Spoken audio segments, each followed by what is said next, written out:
우리 한 목소리로 같이 읽겠습니다.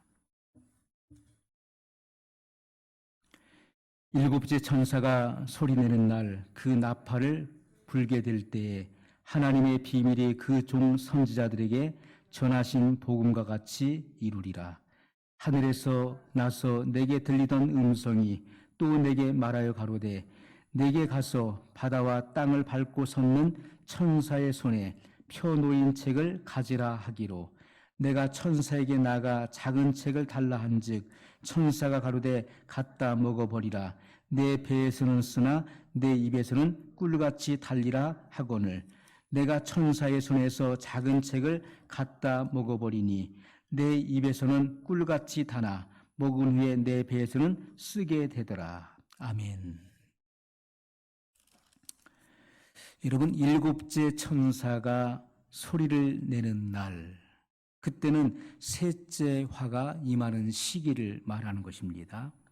그 나팔을 불게 될 때 하나님의 비밀이 그 종 선지자들에게 하신 복음과 같이 이루리라.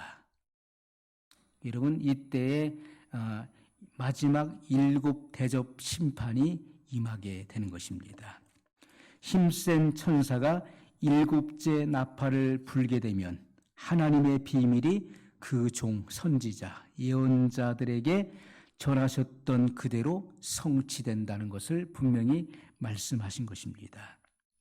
일곱 대접 심판이 이루어지고 하나님의 경륜 안에 있는 하나님의 그 모든 통치 행위가 최종적인 그 모습이 확연하게 계시될 것을 증거하고 있는 말씀인 것입니다. 그 하나님의 경륜 안에 뭐가 있습니까? 예수 그리스도의 재림이 있는 것이죠.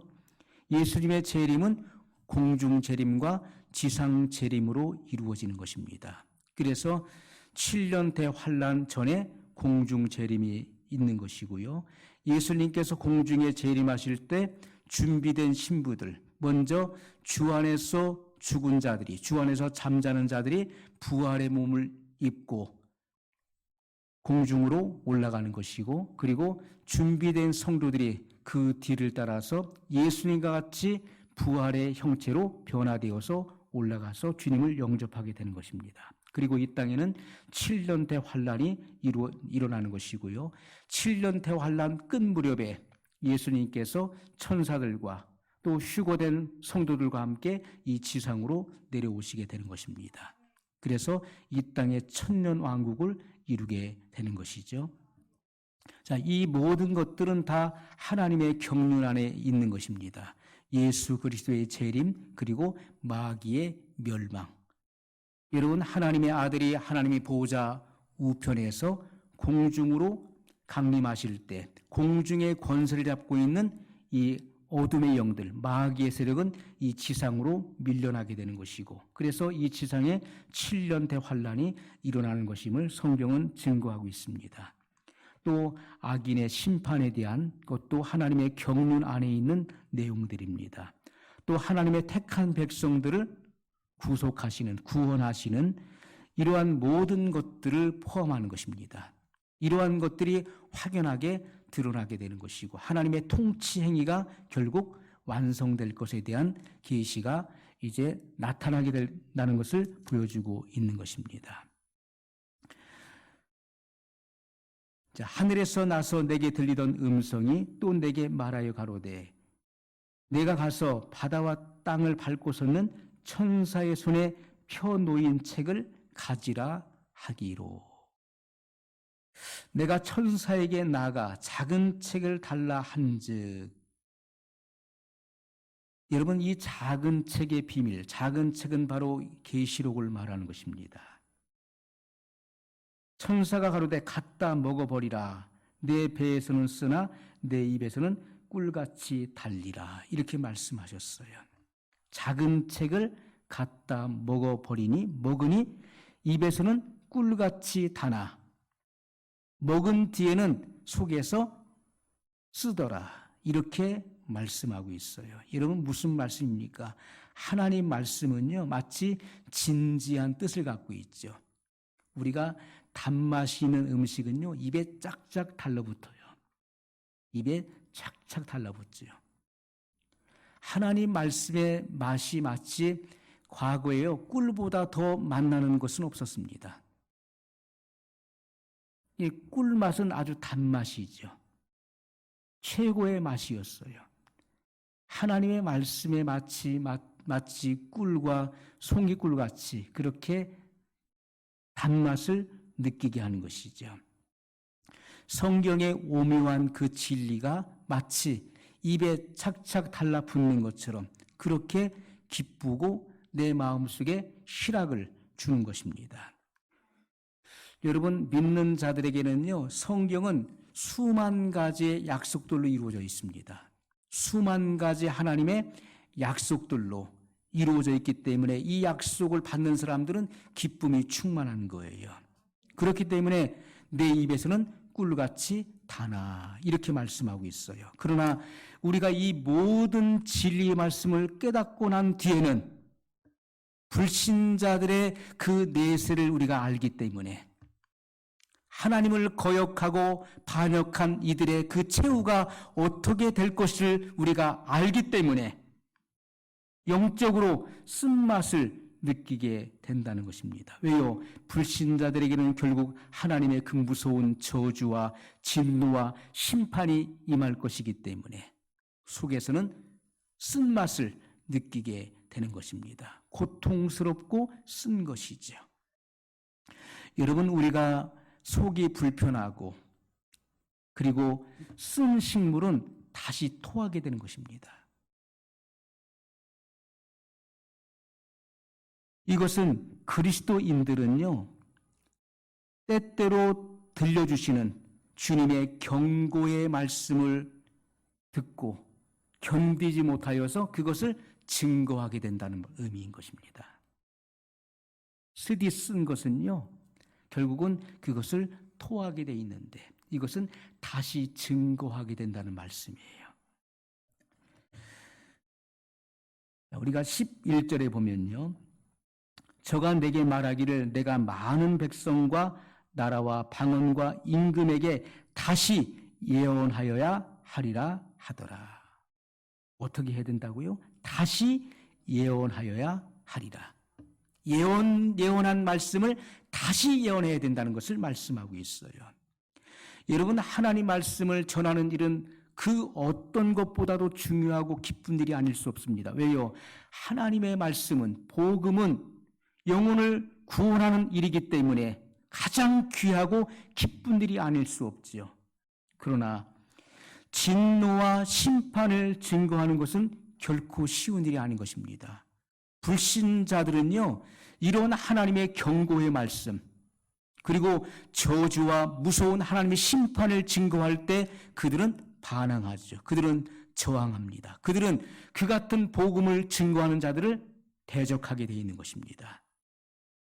그렇기 때문에 이러한 책임을 맡은 이들은 이 같은 말씀을 증거하는 일이 결코 쉬운 일은 아니라는 것이죠. 그러나 복음을 전해들은 자들은 반드시 많은 백성과 나라와 방언과 임금에게 다시 예언하여야 하리라. 그들이 그 말씀을 거부하고 저항한다 할지라도, 대적한다 할지라도 다시 예언하여야 하리라. 그것을 토해내야 된다는 거예요. 먹은 말씀, 하나님의 그 엄중한 경고의 말씀을 다시 그것을 그들에게 증거해야 된다는 것을 분명히 말씀하고 있는 것입니다. 여러분, 영적으로 사랑이 없는 사람은요, 생명이 없는 명목상 그리스도인에 불과한 것입니다. 영적인 사랑이 없는 사람은요, 그리스도의 이 사랑을 증거할 수 없어요. 복음을 전할 수 없는 것이죠. 우리가 찬송가 355장 부름받아 나서니 몸, 우리가 이 찬양을 과거에 참 많이 불렀습니다. 어디든지 가오리다. 소돔 같은 거리에도 가오리라. 사랑 없는 거리에도 가오리다. 내가 복음 들고 소돔 같은 거리, 죄악이 관영한 그곳에도, 악을 골짜기에도, 빈들에도 복음 들고 가겠습니다. 하지만 시간이 지나면서 우리의 신앙은 너무나 나태해지고 태만해지고 좋은 것을 추구하고 안위를 추구하다 보니까 힘들고 불편한 곳은 피하려고 하고 인정받고 대접받는 곳에 나가려고 하는 그러한 안일한 마음을 갖게 됐다는 것이지요. 영적인 사랑이 넘치는 사람이 주의 복음을 들고 나갈 수 있는 것입니다. 어디든지 갈 수 있는 거예요. 주님께로부터 부름을 받은 사람은, 콜링을 받은 사람들은 그곳이 소돔 같은 거리든지 아골 골짜기든지 빈들이든지 그곳이 어느 장소를 막론하고 가서 증거할 수 있는 것입니다. 그러나 사랑이 없는 사람은 생명이 없는 명목상 그리스도인에 지나지 않는다는 거예요. 그러므로 우리가 지금 몇 주째 골방의 생애에 대해서, 골방의 시간에 대해서 말씀을 지금 나누고 있습니다. 골방이라고 하는 것은 단순히 집에서 기도하라는 거구나 하는 것을 의미하지 않는다는 것이죠. 골방은 세상과 차단된 장소를 의미하는 것입니다. 세상의 그 어떤 방해를 받지 않는 하나님과 은밀한 가운데 만나는 그러한 장소를 의미하는 거예요. 골방의 생애를 보내는 그리스도인들은 비밀한 맛을 경험하게 되어 있습니다. 하나님 말씀의 비밀한 맛을 경험하는 거예요. 남들이 알지 못하고 느끼지 못하는 그 말씀의 오묘하고 비밀한 맛을 경험하는 사람들인 것입니다. 동시에 그 심령은 용사가 되는 것이죠. 그 심령은 마치 전쟁터에 나가는 장군이 갑옷을 입은 것 같이 철갑을 두른 것처럼 그렇게 담대한 용사가 되어서 많은 영혼들을 구원하게 될 것입니다. 골방의 생애를 보내는 자들만이 이 같은 일들을 넉넉히 감당할 수 있게 된다는 것입니다. 여러분, 진실한 그리스도인들은요, 골방에서 매일같이 성경을 읽고 연구하는 시간들을 보내게 되는 것입니다. 하나님 말씀을 매일같이 소리내서 읽고, 여러분 성경 말씀을 내 눈으로 보는 것이고, 그리고 입으로 읽는 것이고, 그리고 내가 읽은 그 말을 내 귀로 듣는 것입니다. 하나님 말씀을 날마다 읊조리고, 그리고 그 말씀을 연구하고, 그런 가운데 성령의 계시를 받게 되는 것이죠. 계시는 어떤 특별한 어떤 음성을 듣는다라고 생각하시면 안 되는 것이고요. 계시라는 말 자체가 덮여 있는 것을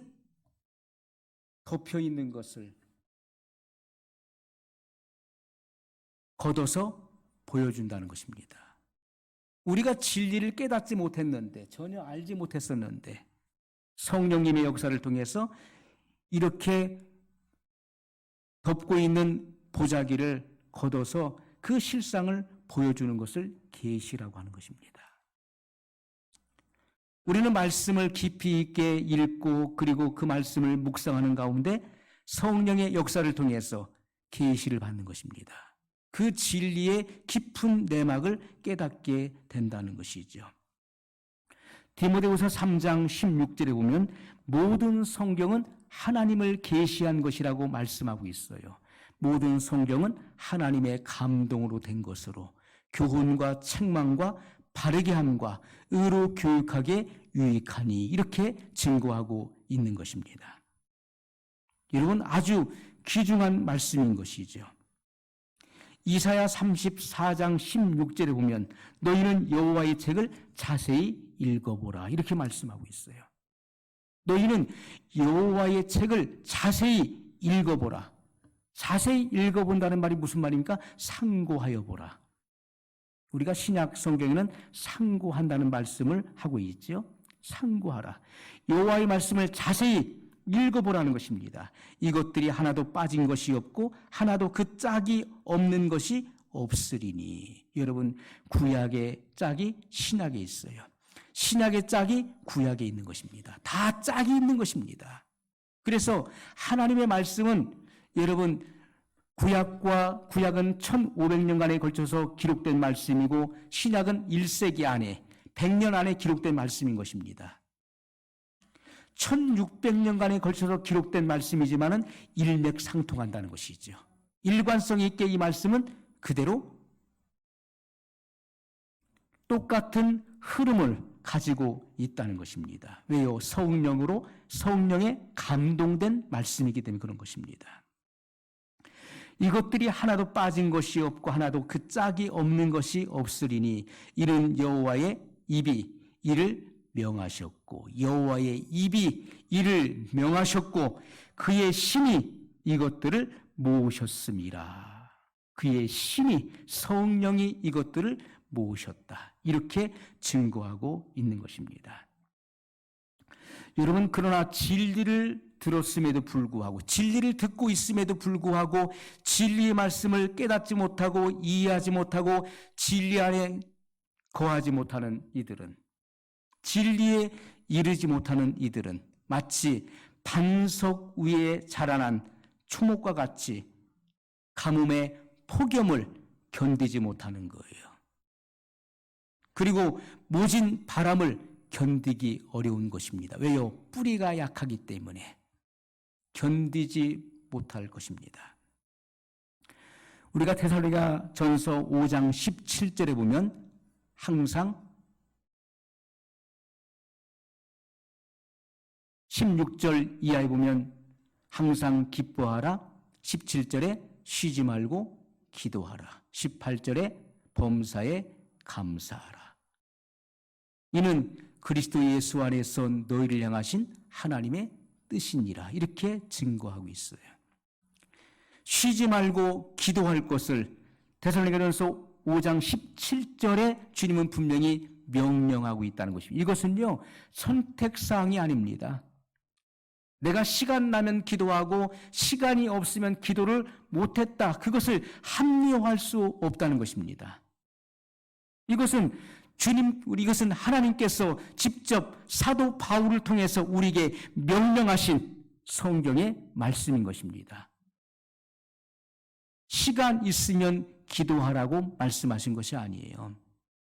쉬지 말고 기도하라, 이렇게 명령된 말씀인 것입니다. 사도행전 17장 11절에 보면 매일같이 성경을 연구할 것을 말씀하고 있어요. 베레아 사람은 데살로니가 있는 사람보다 더 신사적이어서, 여러분, 데살로니가 성도들도 참으로 훌륭한 신자들이었어요. 그러나 그들보다도 더 출중한 신자들이 있었다는, 누굽니까? 베레아 성도들이었어요. 베레아에 있는 베레아 사람은 데살로니가 있는 사람보다 더 신사적이어서 간절한 마음으로 말씀을 받고 이것이 그러한가 하여 날마다 성경을 상고함으로. 여러분, 하나님의 종들을 통해서 증거된 말씀을 간절한 마음으로 받아들였다는 것입니다. 간절한 마음이 없이는 그 말씀을 흡수할 수가 없는 것입니다. 여러분, 아무리 이 강대상 이 유리에다가 물을 폭포수와 같이 쏟아 부어도 여기에는 물이 단 한 방울도 스며들 수가 없는 것입니다. 그러나 이러한 천에는 또는 스폰지에는 물을 붓는 대로 이건 흡수되는 것입니다. 빨아들이는 거예요. 간절한 마음이 없이 강팍한 마음은요, 하나님의 진리를 그 본성에서부터 거부하고 거절하게 되어 있는 것입니다. 그래서 은혜를 받지 못하는 거예요. 그러나 갈급한 심령은 단 한 방울의 물이라도 그것을 흡수하고 받아들이게 되는 것입니다. 간절한 마음, 사모하는 마음이 될 수 있어야 된다는 것이죠. 그러한 사람이 은혜를 경험하게 되는 것입니다. 간절한 마음으로 말씀을 받고 이것이 그러한가 하여 날마다 성경을 상고함으로 자세히 읽어본다는 거예요. 여러분은 오늘 받은 그 은혜, 오늘 들은 이 말씀을 다시 집에 가서 이 말씀이 그러한가 해서 다시 성경을 펼쳐놓고 이 말씀을 다시 소리내서 읽어보고 이 말씀을 깊이 있게 음미할 수 있어야 되는 것입니다. 그러한 신자들이 성장하는 신자들이에요. 그렇지 않고서는요, 이 마지막 시대는 온통 죄악이 관영하고 그 어느 시대보다도 지금은 그 어둠이 짙기 때문에, 또 마귀가 역사하기 때문에 은혜 받기가 어려운 시대인 것입니다. 갈급한 마음, 간절한 마음이 있어야 하나님의 은혜가 주어진다는 사실을 우린 기억할 수 있어야 돼요. 여러분, 이러한 사람들은 어떻습니까? 항상 아름다운 결실이 있어요. 결과가 있다는 것이죠. 시편 1편 3절에 보면 저는 시냇가에 심은 나무가 시절을 쫓아 과실을 맺으며 그 잎사귀가 마르지 아니함 같으니 그 행사가 다 형통하리로다. 이렇게 증거하고 있는 것입니다. 여러분, 가뭄이 와도 시냇가에 심겨진 나무는 그 뿌리가 시냇가에 닿아 있기 때문에 그 수분을, 그 물을 빨아들여서 공급받아서, 그리고 그 수액을 온 가지에 전달합니다. 잎은 푸르고 그리고 아름다운 결실을 하게 된다는 것이죠. 여러분, 항상 하나님의 말씀의 물가에 내 심령이 닿아 있는 사람은요, 항상 그 잎이 청청하고 그리고 아름다운 결실이 있는 것입니다. 죄악이 깊어져도 그러한 사람은 항상 강하고 담대하고 단단하다는 것입니다. 이러한 성도가 되어야 된다는 것이죠. 여러분, 진리에서 탈선한 성도들을 보십시오. 진리를 이탈한 교인들은 먼저 골방의 기도가 없다는 것이죠. 여러분, 골방의 기도를 하는 사람들이 진리에서 탈선한다는 것은 있을 수 없는 일인 것입니다. 절대로 있을 수 없는 일이에요. 진리에서 탈선한 교인들을 보게 되면 첫째, 그들은 골방의 기도가 없는 자들입니다. 절대로 없는 것입니다. 주님과 개인적으로 만나는 시간들을 갖지 않은 거예요. 두 번째, 성경을 읽지 않고 묵상하지 않은 이들이에요. 다만 자기의 생각과 깨달음을 복음의 진리라고 생각하고 그것을 말합니다. 이것은 굉장히 위험스러운 일이죠. 스스로 깨닫는 것, 스스로 터득한 것, 이것이 그런 뜻일 것이다 라고 생각하고 그것이 마치 복음의 진리인 것처럼 확신하고 전하는 것은 굉장히 위험스러운 일인 것이죠. 이것은요, 입만 무성한 가지와 같은 것입니다. 복음적인 그리스도인들, 여러분, 복음의 진리를 깨닫고 복음의 진리 안에 거하며 그리고 그 복음의 진리를 살아내는, 복음의 진리에 이르는 자들은요, 항상 골방에서 주님을 섬기는 이들인 것입니다. 항상 골방에서 주님을 섬기는 이들이 최후의 승자가 될 수 있는 것이죠. 여러분, 주님의 재림을 준비하는 신부들, 주의 재림을 준비하는 정결한 신부들, 이들은 참된 그리스도인들인 것입니다. 늘 깨어있는 자들이죠. 그들은 골방에서 성경 말씀을 읽고 연구합니다. 깊이 묵상하게 되는 것이죠. 묵상하는 가운데 하나님의 깊은 진리를 깨닫게 되는 것입니다. 더 깊은 진리가 솟아나게 되어 있는 거예요. 그러므로 골방은 하나님의 말씀의 영양분을 받는 장소인 것입니다. 우리의 영혼의 영양분을 공급받는 장소가 바로 골방이라는 것이죠. 여러분, 몸에 영양분을 공급해 주는 것은 식물입니다.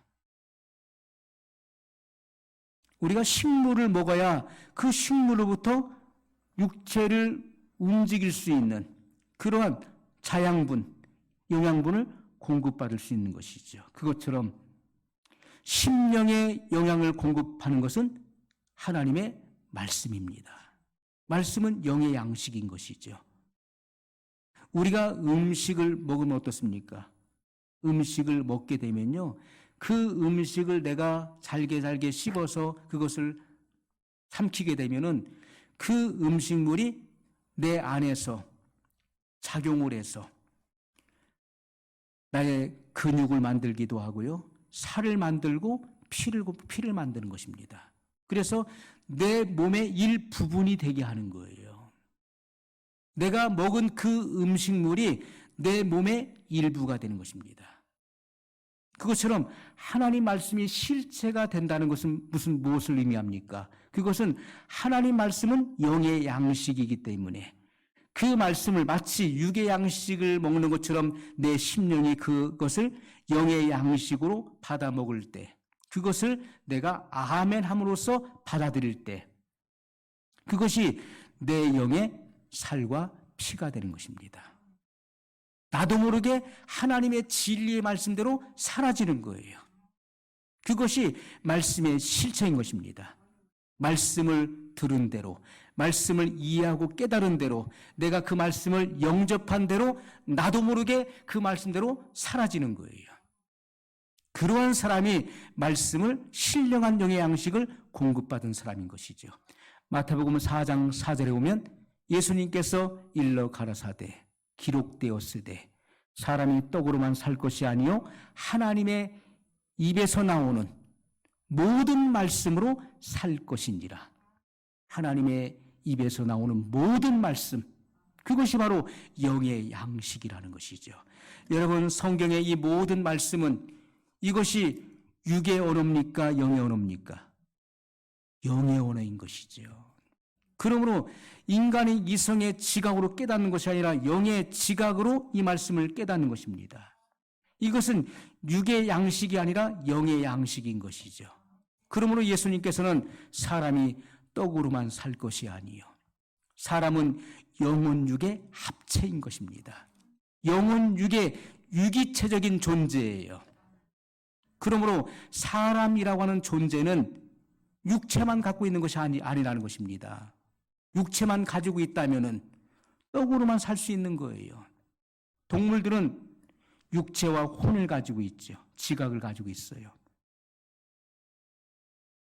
그러나 동물은 죽을 때, 그 육신의 생명이 끝났을 때 그 육체와 함께 그 혼이 무의 상태로 돌아가는 것이라고 성경은 증거하고 있는 것입니다. 사람은 영을 가지고 있기 때문에 그 영혼이 존속하는 것이고 그 육체도 죽지만은 마지막 날에 다시 부활하게 되는 것입니다. 성경은 이 같은 사실을 분명히 증거하고 있는 것이죠. 여러분, 그러므로 우리가 사람이 떡으로만 살 것이 아니요 육신의 식물로만 사는 것이 아니라는 것입니다.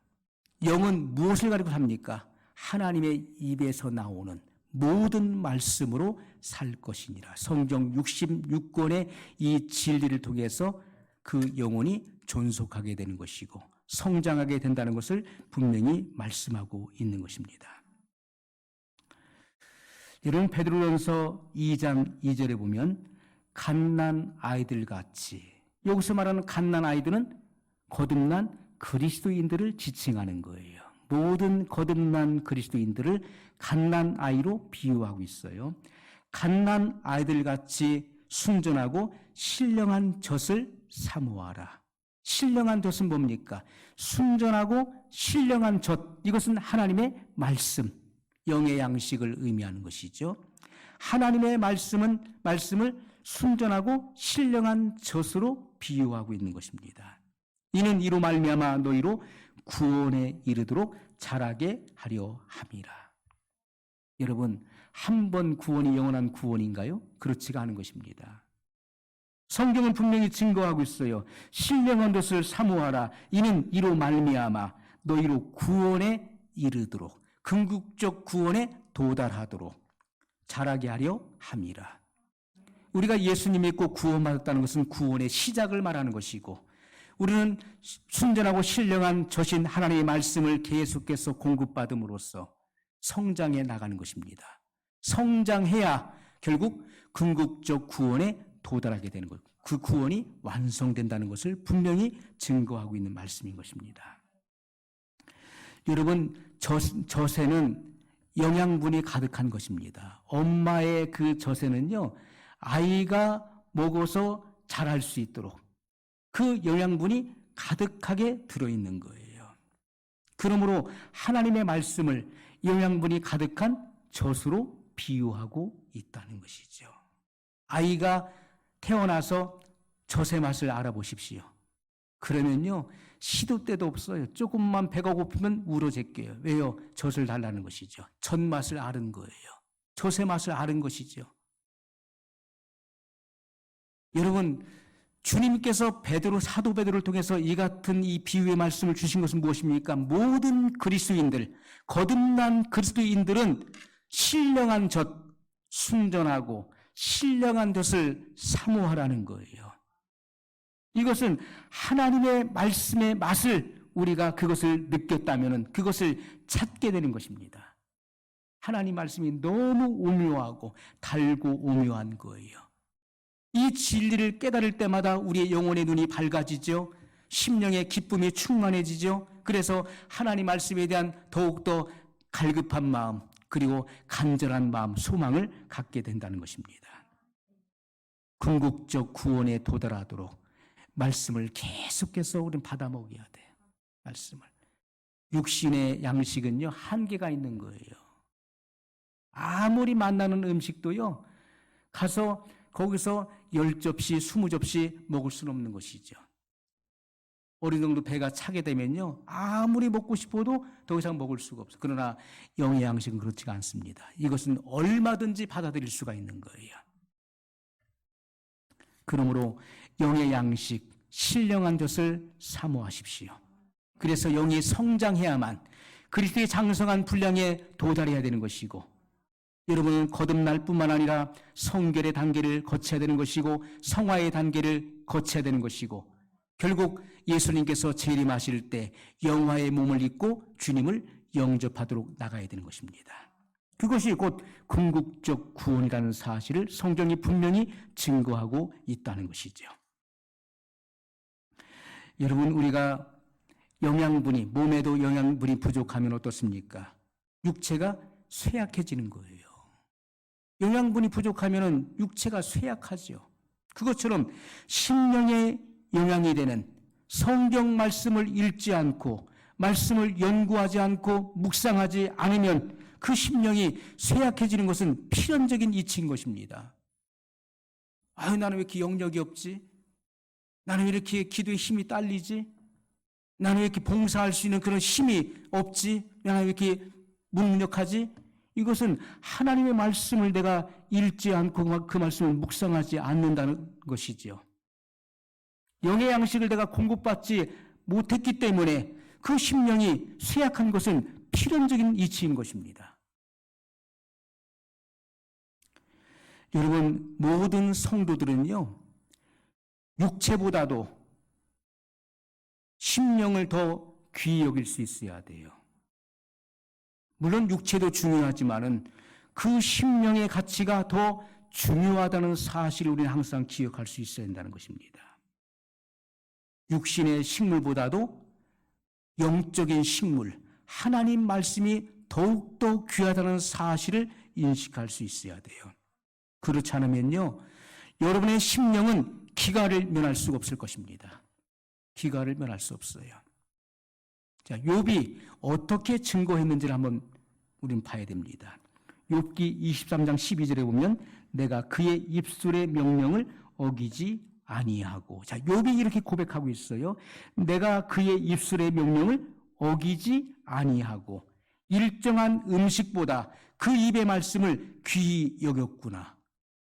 여러분, 일정한 양식, 우리는 어떻습니까? 하루 세 끼를 꼬박꼬박 일정한 양식을 먹습니다.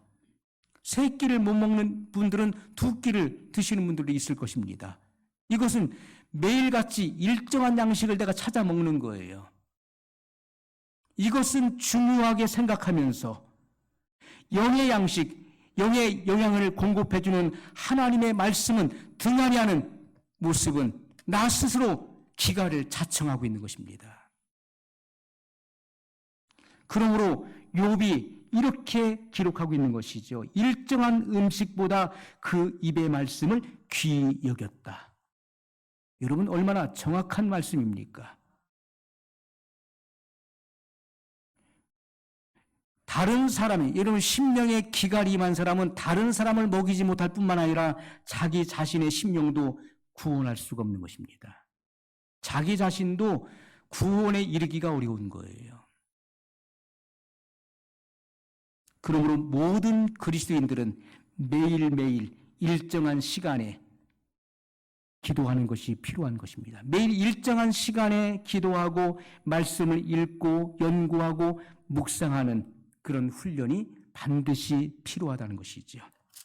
그래야만 여러분의 심령이 강건함을 얻을 수가 있게 되는 것입니다. 중병에 걸린 환자들을 보십시오. 병원에 가보십시오. 이곳에 있으니까 내가 행복한 것을 잘 못 느껴요. 내가 이렇게 움직일 수 있고 말할 수 있고 뭔가를 소소한 일들을 할 수 있는 이 자체에 대한 귀중함을 느끼지 못하는 거예요. 병원에 가보십시오. 환자들이 넘쳐납니다. 병실이 없을 정도입니다. 특히나 중병에 걸려서 고통하고 있는 분들이 너무나 많이 있어요. 중병에 걸리게 되면요, 입맛이 없어요. 아무리 맛있는 것을 요리를 갖다 주어도 입맛이 없는 거예요. 그리고 모든 음식은요, 그 음식에 그 진짜 맛이 있잖아요, 맛. 그 음식의 특유의 맛이, 참맛이 있는 거예요. 그런데 중병에 걸린 사람은 음식을 먹어도 그 음식이 내는 그 효력, 그 음식의 참맛을 느끼지 못한다는 것이죠. 아주 맛있는 건데 그것이 쓴 거예요. 쓰고 시고 좋지 않은 거예요.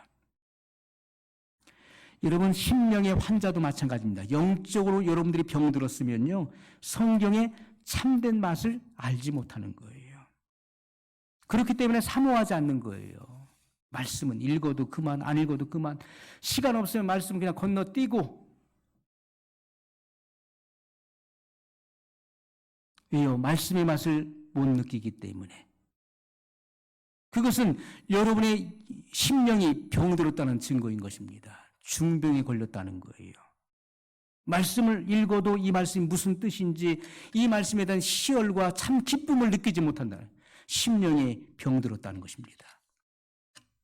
이것을 여러분 오늘 이 밤에 조명받고 주님 앞에 깊이 묵상해 봐야 되는 것입니다. 집에 가셔서 이 말씀이 그러한가 해서 이 말씀을 다시 상고해 보고, 오늘 실시간으로 방영되는 이 말씀을 다시 시청해 보십시오. 여러분, 모든 성도들은 성경을 연구하는 것을 부득이하게 해서는 안 되는 것입니다. 할 수 없이, 어쩔 수 없이 시키니까 해서는 안 되는 것이고요. 기계적으로 해서도 안 되는 것입니다. 기계적으로. 이것을 그냥 어쩔 수 없이 의무적으로 해서도 안 되는 것입니다.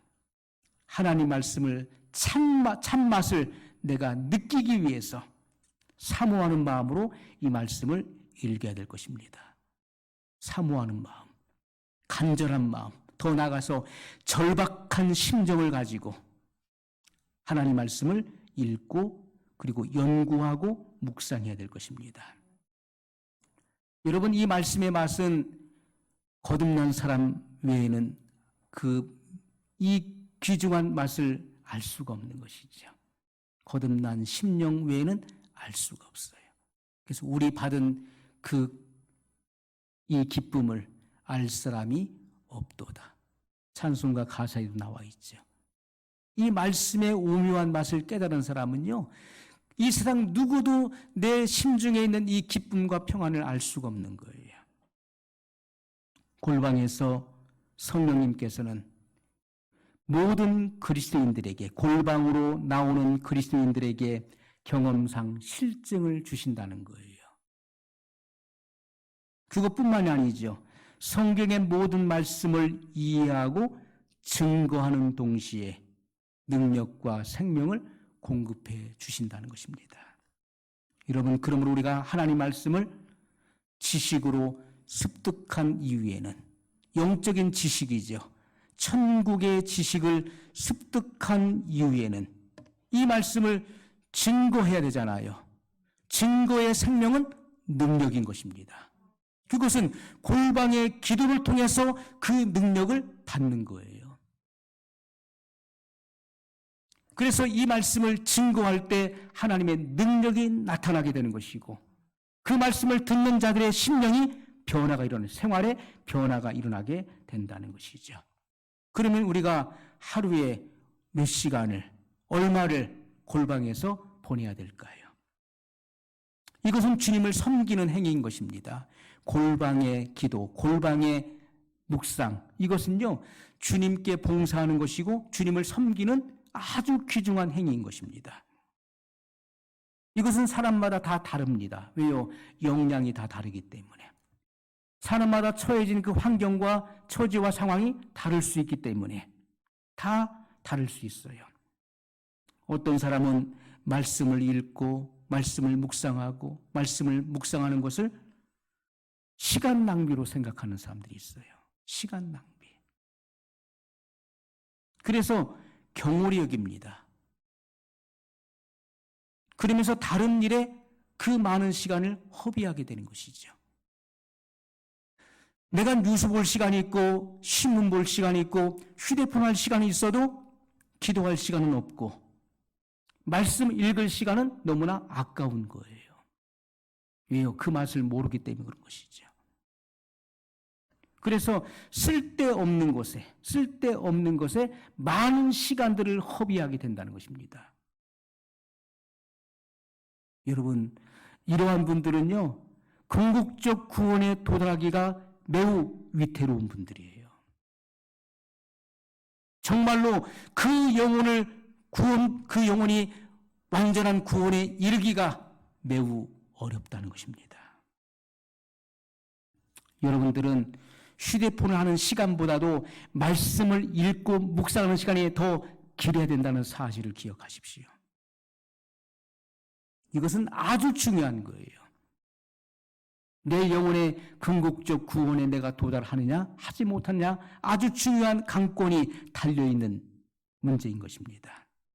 모든 일을 단정히 하고 규칙을 따라 행할 것을 말씀하고 있어요. 고린도전서 14장 40절에 보면 모든 것을 적당하게 하고 질서대로 하라고 명령하고 있습니다. 모든 것을 적당하게 하고 질서대로 하라. 여러분, 무질서한 사람들은요, 매사에 분주하기만 한 거예요. 하는 일도 없이 쓸데없이 막 분주한 거예요. 마음이 분주하고 소란한 거예요. 여기 갔다 저기 갔다 하지만은 그러나 마음에 정함이 없는 것입니다. 주님은 분명히 우리에게 말씀하고 있어요. 모든 것을 적당하게 하고 질서대로 하라. 모든 것을 아름답게 할 것을 명령하고 계시는 것입니다. 주님을 섬기는 것이 얼마나 아름다운 일인지를, 골방에서 주님과 보내는 시간이 얼마나 귀중한 것을 여러분은 새롭게 깨달을 수 있어야 돼요. 무질서한 사람, 매사에 분주한 사람은요, 범사에 태만한 사람이에요.